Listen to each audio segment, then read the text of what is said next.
आदमी है, वो लंगड़ा है और वो भिखारी है। पतरस और यूहन्ना से भीख मांग रहा है। पतरस और यूहन्ना उसको पैसे नहीं देते हैं। इसका मतलब ये नहीं है कि उनके पास था ही नहीं, बट वो आत्मा से चलने वाले लोग थे। और पतरस और यूहन्ना उसे कहते हैं, सोना चांदी हमारे पास नहीं है, लेकिन जो हमारे पास है हम वो तुझे देते हैं। यीशु मसीह नासरी के नाम में चल। और वो व्यक्ति, बाइबल कहती है, वो चलना स्टार्ट कर देता है। आप जानते हैं उस आदमी ने पतरस और यूहन्ना से पैसे मांगे थे, पर उसने पैसे नहीं दिए, उसने उन्हें चंगाई दी। एक पवित्र आत्मा से भरा हुआ व्यक्ति आपकी हमेशा जड़ को पहचानता, ही अंडरस्टैंड द रूट। आप जानते हो दुष्ट आत्माएं भी ऐसी ही होती हैं, वो हमेशा लोगों को जड़ से काटती हैं। मैं आपको दिखाता हूं, ये बाइबल के अंदर है। एक दिन एक आदमी जंगल से बाहर आया और वो बाहर आके कहता था, पश्चाताप करो, रिपेंट करो। और लोग उससे आके पूछते थे, आप कौन हो? आप ये सब बातें क्यों कहते हो? मैं जंगल में पुकारने वाले की आवाज हूं। प्रभु का मार्ग तैयार करो, उसकी सड़कें सीधी करो। मैं वही आवाज हूं जिसके लिए यशाया नबी कहते थे, मैं उसकी आवाज हूं। दुष्ट आत्माएं रोज ये देखती थी कि यार इस आदमी ने तो बड़ा तंग करके रखा है, पूरी इजराइल को खुदा के पास लेके आया है, क्या करे इस बंदे का। और वो उसको देखती रहती थी। और एक दिन दुष्ट आत्माओं ने अपना दिमाग लगाया और पता है क्या किया? बड़ी आवाज करता है ना तू, उन्होंने उसकी गर्दनी काट दी ताकि आवाज ही बंद हो जाए। शैतान एक इंसान की जड़ पे वार करता है ताकि वो फिर से उठ ही ना पाए। आप जानते हैं द पर्सन, एक व्यक्ति जो पवित्र आत्मा की अगुवाई से चलता है ना, उसको पता है किसको क्या देना है। पतरस ने ये देखा कि ये आदमी लंगड़ा है और ये भिखारी है और ये पैसे मांग रहा है। पतरस से देखा प्रॉब्लम भीख नहीं है, प्रॉब्लम इसकी बंद टांगों। अगर आज हम इसको पैसा दे भी दें तो कल तो खत्म होगा ही होगा, दोबारा ये भीख मांगेगा। इसके लिए कुछ ऐसा कर देते हैं ताकि इसकी भीख मांगने की आदत ही खत्म हो जाए। इसीलिए उन्होंने उसको चंगाई दी ताकि उठे और फिर से कमा पाए। हे अंडरस्टैंड कि एक आदमी को क्या देना है। आप जानते हो उस आदमी की सबसे बुरी बात क्या थी? उसको चाहिए कुछ और था और वो मांग कुछ और रहा था। ये हो सकता है आप कहते हो कि मेरे पास गवर्नमेंट जॉब चाहिए, मेरे को नया बिजनेस चाहिए, मुझे नया घर चाहिए, पर आपको पता है आपकी इन जरूरतों से भी पहले आपके लिए कुछ और है। आज बहुत लोग नेगेटिव माइंडेड हैं। इंटरव्यू देने के लिए जाएंगे, कॉल नहीं आएगा, निराश हो जाते। आज बहुत सारे लोग जब घर के अंदर रहते हैं, कोई उनको कुछ कहता है, सारा दिन उनका मूड ऑफ रहता है। बहुत लोग ऐसे भी होते हैं जो चाहकर भी अपने अपने अपने अपने मन को किसी पाप से निकाल नहीं पाते। इंसान की सबसे बड़ी प्रॉब्लम ये नहीं है कि उसको पैसा चाहिए, उसे चंगाई चाहिए। आपको पता है अगर आपने चंगाई पा भी ली पर आपका मन नया नहीं हुआ है, आप दोबारा बीमार पड़ेंगे। क्योंकि बाइबल कहती है मन और बदन जुड़ा हुआ है। आप यहां पर टेंशन ले लेके आपके हार्ट पे अटैक आ जाता है। बाइबल कहती है अगर मन नया नहीं हुआ है पर बदन चंगा हो गया, इंसान वापस बीमार पड़े। हमारी सबसे बड़ी प्रॉब्लम पता है क्या है? हमारे मन इन दिनों में नए नहीं हुए, हमारे माइंड रिन्यूड नहीं हुए हैं। इस बंदे को देखिए, चंगाई चाहिए, मांग पैसे रहा है। अरे आपका जरूरत पैसा नहीं है, आपको आज पैसा दे देंगे हम, आपका खाना खत्म हो जाएगा, कल क्या करोगे? वापस मांगोगे। आपको यह कहना चाहिए ये भिखारीपन निकलवाओ मेरे अंदर से। इसीलिए पतरस और यूहन्ना ने उसे पैसे नहीं दिए, उसे चंगाई दी ताकि वो उठ के खड़ा हो जाए। मैं आप में से हर एक से एक बात पूछना चाहता हूं, मुझे बताइए क्या इन दिनों में आप एक पॉजिटिव पर्सन बन रहे हैं? कोई ऐसा है यहां पर जो बीमार है, डॉक्टर ने आपको कहा है कि आप शायद नहीं बचोगे, लेकिन तो भी आपने अपने मन पे विश्वास, आपने अपने मन में ये बात ठान के रखी है, अरे वो डॉक्टर है, खुदा थोड़ी है। परमेश्वर का वचन कहता है वो मुझे चंगा करेगा, वो मुझे ठीक करेगा। आज बहुत सारे लोग इन दिनों में, पता है उनका सबसे बड़ा प्रॉब्लम क्या है? उनका नकारात्मक मन, नेगेटिव माइंडसेट। थोड़ा होता है, इतना लंबा खींचते हैं बात को कि पूछो ही मत। प्रार्थना भी करते हैं, चिंता भी करते हैं। आप में से यहां जितने लोग बैठे हैं, एक पर्सन ऊपर आ सकता है? आप आ सकते हैं सर? आप आ जाइए, आप आ जाइए। हाँ आ जाइए। ये देखिए, हम बहुत लोग क्या करते हैं आजकल। आइए सर, जल्दी आ जाइए। आपको है ना, मैं 1 मिनट के लिए खाली आपको यीशु बना देता हूं, ठीक है? आप बात में भूल जाना, ये आप यीशु नहीं। आइए, आगे आइए, पकड़िए, नीचे से पकड़िए। हाँ पकड़िए। थोड़ा मेहनत करवाऊंगा मैं आपसे, हाँ ठीक है? मैं सूरज प्रेमानी है, आप प्रभु हैं। मैं आपसे प्रार्थना कर रहा हूं अभी। पिता, मैं प्रार्थना करता हूं यीशु के नाम में, मेरे को गवर्नमेंट जॉब चाहिए, मेरे को बिजनेस चाहिए, मेरे परिवार को सब कुछ दे, मुझे आशीष दे, मुझे ये दे, मेरे वो दे, मेरी सांस का टांग तोड़। ये भी दुआएं होती हैं आजकल बहनों की। हाँ करती है, मैंने देखा है। अब मेरा प्रार्थना पूरा हो गया है, ठीक है?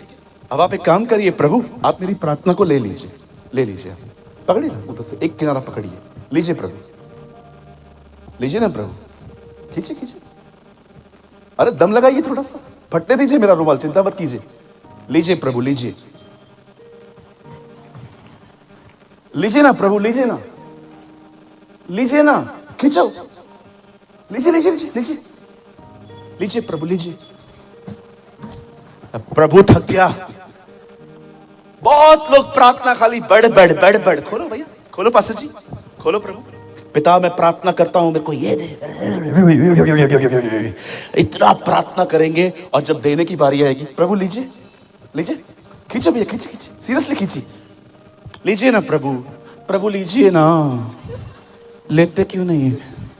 लीजिए लीजिए प्रभु। ये हमारी आजकल हालतें हैं। सुबह सुबह उठेंगे, पिता, मैं, प्रभु कहां जा रहे हैं आप? आप 2 मिनट रुकिए। हम लोग रोज सुबह उठते हैं, पिता, ओ पिता, मैं प्रार्थना करती हूं यीशु मसीह के नाम में, hallelujah hallelujah hallelujah hallelujah hallelujah hallelujah hallelujah. इतनी बार हालेलुया बोलते हैं, बाद में लगता है हालू लाया बोलते हैं। Hallelujah hallelujah hallelujah hallelujah hallelujah hallelujah, धन्यवाद धन्यवाद धन्यवाद धन्यवाद, बा बा बा बा बा बा, सब बोल देंगे, सब अन्य भाषा बोल देंगे, सब कुछ प्रभु को बता देंगे। जैसे उठेंगे, पता नहीं कब होगा। क्या किया इधर? अगर आपको इतना चिंता है तो इधर बैठ के किया क्या? बोलिए बाजू देखो, बक किया।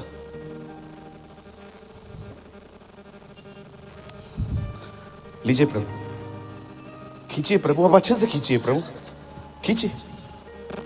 यही है हमारी हालत। वो खींचता है, हम देते नहीं। कभी कभी तो हम ऐसे भी करते हैं, 1 मिनट, कभी कभी हम ऐसे भी करते, कभी कभी हम ऐसे भी करते, पिता मैं प्रार्थना करता हूं यीशु मसीह के नाम में, ले लीजिए। अभी मेरे पास नहीं है, लेकिन 15-20 मिनट के बाद, प्रभु आप थक जाएंगे,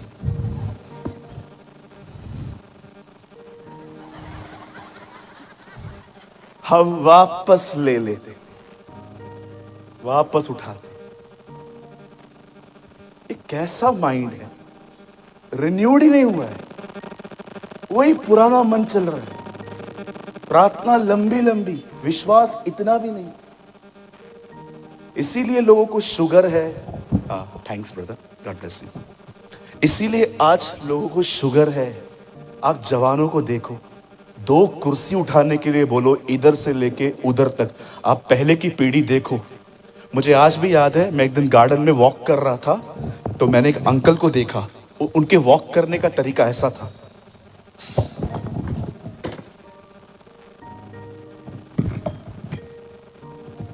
वो ऐसे वॉक कर रहे थे।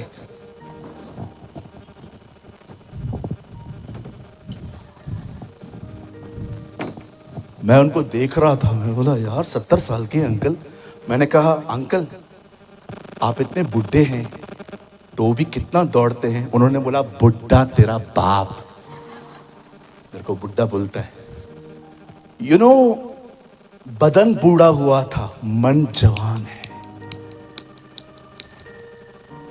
आप जानते हैं पहले आदम ने बचपन नहीं देखा, दूसरे आदम ने बुढ़ापा नहीं देखा। Do you know this? अगर आप यीशु से मिलेंगे ना और आप उसको कहेंगे ना प्रभु आपका बुढ़ापा कैसा था, मैंने देखा ही नहीं। कहिए पास वाले को मसीह में कोई बुढ़ा होता ही नहीं। कहिए हम सब हमेशा जवान रहेंगे यीशु मसीह के नाम में। आमेन। अब कहेंगे पास्टर जी आप इतना चिल्ला चिल्ला के कह रहे हो मन नया होना चाहिए, मन नया होना चाहिए, मन नया होना चाहिए, ऐसे क्यों? आइए सामने देखिए। जब हम अपनी मां के पेट से बाहर आई, बाइबल नहीं कहती है कि आप पाप करने के कारण पापी हुए हो। बाइबल कहती है आप जन्म से पापी, आपके खून में पाप।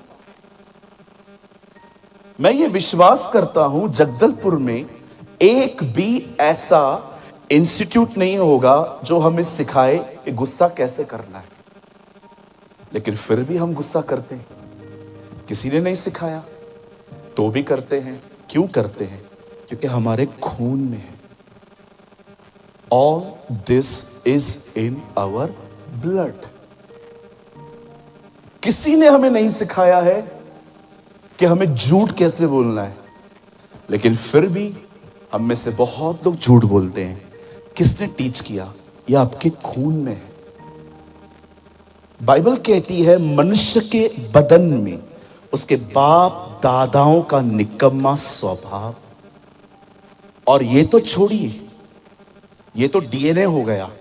उसके बाद दुष्ट आत्माएं भी जब हमारे अंदर आती थी, जब हम प्रभु में नहीं थे तब वो हमारे अंदर आती थी और वो हमारे अंदर आके रहती थी, और बाइबल कहती है वो हमें चलाती थी। यहां देखिए, जैसे ही आप यीशु में आए सारी दुष्ट आत्माएं निकल गई। पर क्या आप जानते हैं वो निकली तो सही, लेकिन अपनी सोच वो आप में छोड़ के गई। इसीलिए आप में से हर कोई जो प्रभु में आया है, आपकी आत्मा नई हो चुकी है पर आपका मन अब भी पुराना है। इसीलिए परमेश्वर का वचन कहता है कि तुम्हें हर दिन वचन पढ़ना चाहिए ताकि तुम्हारे मन नए हो सके। Your mind should be renewed. जानते हैं माइंड रिन्यूड होने का मतलब क्या है? कि अब आप पहले की तरह नहीं सोचते, अब आप पहले की तरह चिंता नहीं करते, अब आप पहले की तरह टेंशन नहीं लेते, अब आप इतना नहीं सोचते कि आपको रात को, आपको पता है इन दिनों में लोगों को रात को ठीक से नींद क्यों नहीं आती? क्योंकि उनके दिमाग चलते रहते। खाली एक बहन को डॉक्टर कह दे बहन आपको है ना बेबी नहीं हो पाएगा। क्यों नहीं हो पाएगा जी? नहीं, आपके अंदर जो जो प्रोडक्टिविटी है ना वो नहीं आ सकती, और वो बहन वहां से ओवर थिंकर बन जाती है कि कभी नहीं होगा। और शैतान आपकी इन्हीं बातों का फायदा उठा के आपको बार बार कहता है तुझे कुछ नहीं होगा।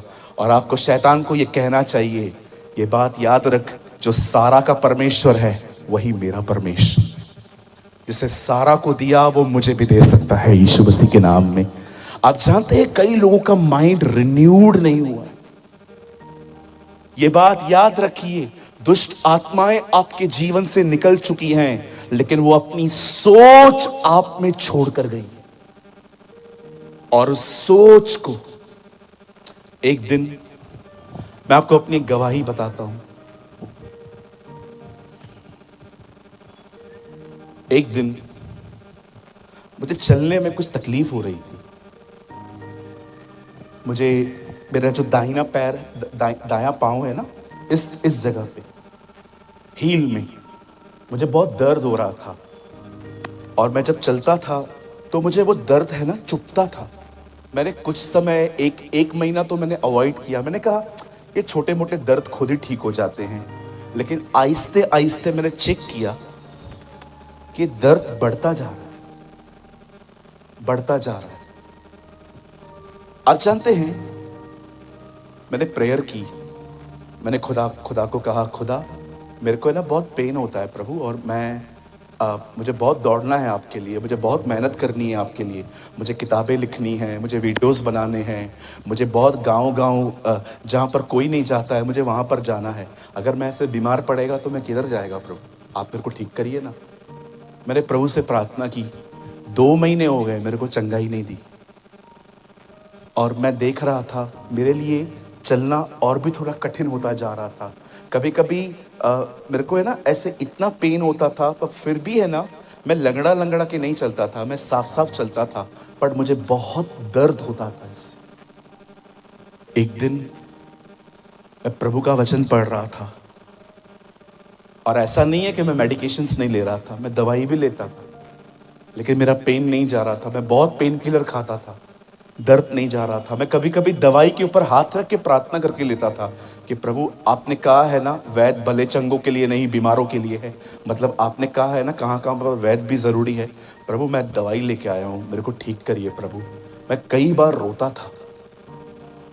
एक दिन मैंने सोचा मैं थोड़ा देखता हूं है क्या, और मैंने देखा मेरा हील स्वेल हो चुका था, सूज गया था। और आप विश्वास कीजिए, मैं अपनी आंखों से देख रहा था मेरे अंदर एक काला काला सा धब्बा बन गया था।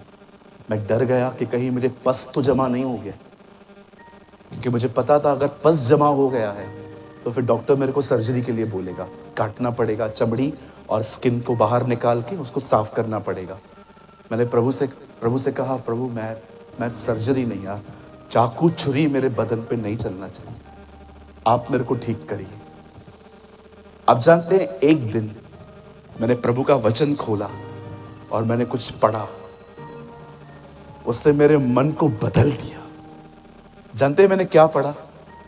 एक स्त्री थी, उसे 12 साल से लहू बहने की तकलीफ थी, और जैसे वो यीशु के करीब गई, उसने उसके वस्त्र को छुआ, वो चंगी हो गई।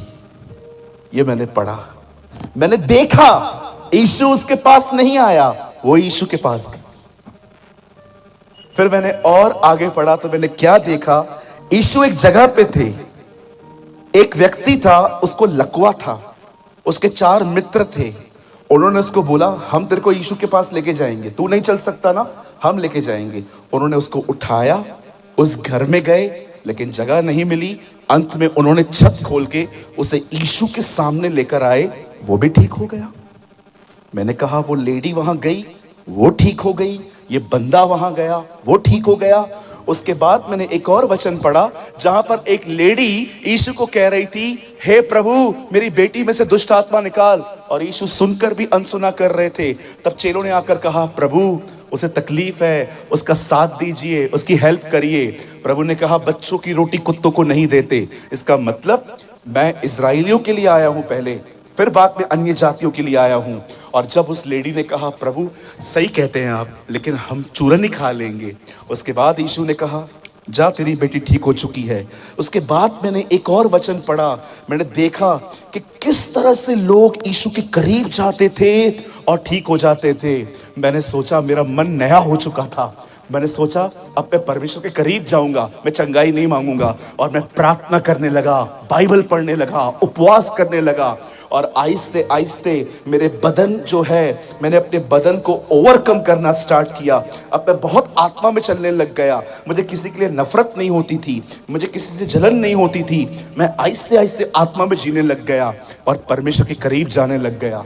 और आप जानते हैं, एक दिन मैं सुबह उठा, मेरे पाँव में कोई स्वेलिंग नहीं थी, मैं चंगा हो चुका था यीशु मसीह के नाम में।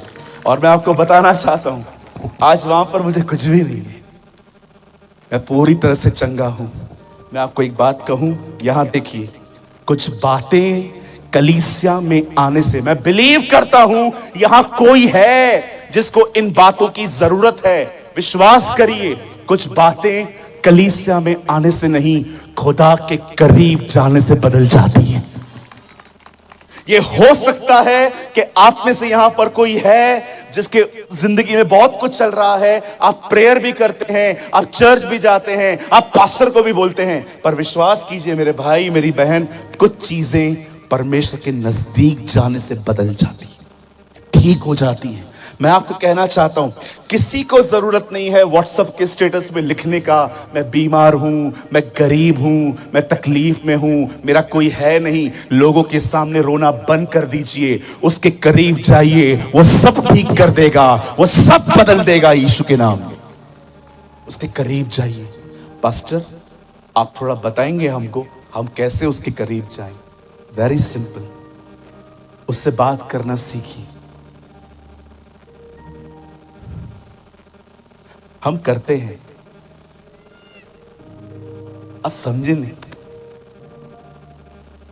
जो आपके अंदर है ना उसे बताना सीखिए, सब कुछ उसे बताना सीखिए।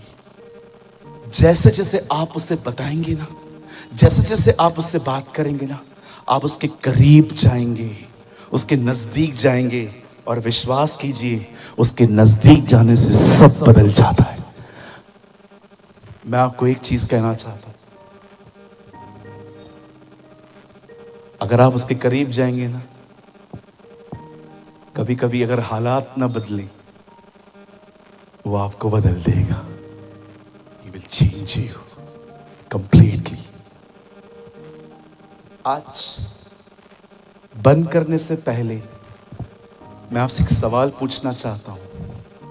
मुझे बताइए, क्या इन दिनों में आपका मन नया हो रहा है? जब इन दिनों में आपको सुसाइड करने का थॉट आता है, अपने आप को खत्म कर, क्या उसके पीछे दूसरा ख्याल आता है और आप कहते हैं नहीं, कुछ भी हो जाए मैं ये काम कभी नहीं करूंगा, मैं जानता हूं मेरा परमेश्वर जिंदा है, I know my God is alive. मुझे बताइए, जिस समय आपको पैसों की तकलीफ होती है, क्या आपको ये ख्याल आता है जवान शेर तो भूखे रहेंगे और उन्हें कमी घटी हो सकती है, परंतु यहोवा के खोजियों को किसी बली वस्तु की घटी नहीं होगी। मैं खुदा को ढूंढने वाला व्यक्ति हूं, मुझे कोई कमी घटी नहीं होगी। हाँ, मैं अमीर शायद न बनूं, लेकिन परमेश्वर मुझे किसी के सामने हाथ फैलाने कभी नहीं देता। मैं आपसे पूछना चाहता हूं, अगर कोई आपके घर के बाहर नींबू, मिर्ची, सिंदूर डाल के जाए और आप उसको देखो, तो क्या आपको हंसी आती है? क्या आप ये कह सकते हैं हम पे कोई मंत्र नहीं चलता? अगर आपके घर के पास में कोई भी मिर्ची फेंक के जाए, प्लीज मत फेंको, अंदर लाओ। कोई भी नींबू फेंकता है, मत फेंको, अंदर लाओ, उसको निचोड़ो, नींबू पानी बना के पी लो। ऐसा करना मत। मेरी बाइबल कहती है हमारा परमेश्वर इन बातों से बहुत बड़ा है। दाऊद ने जब गोलियत को देखा और शाऊल ने जब गोलियत को देखा, आप जानते हो दोनों के सोचने का तरीका कैसा था। शाऊल ने गोलियत को देखा और सोचा इससे कौन लड़ पाएगा, मैं इतना छोटा, ये इतना बड़ा। लेकिन दाऊद ने जब उसे देखा तो खुदा को देखा, उसने कहा प्रभु ये आपके सामने कितना छोटा है। That's called renewing of mind. इसे कहते हैं मन का नया होना।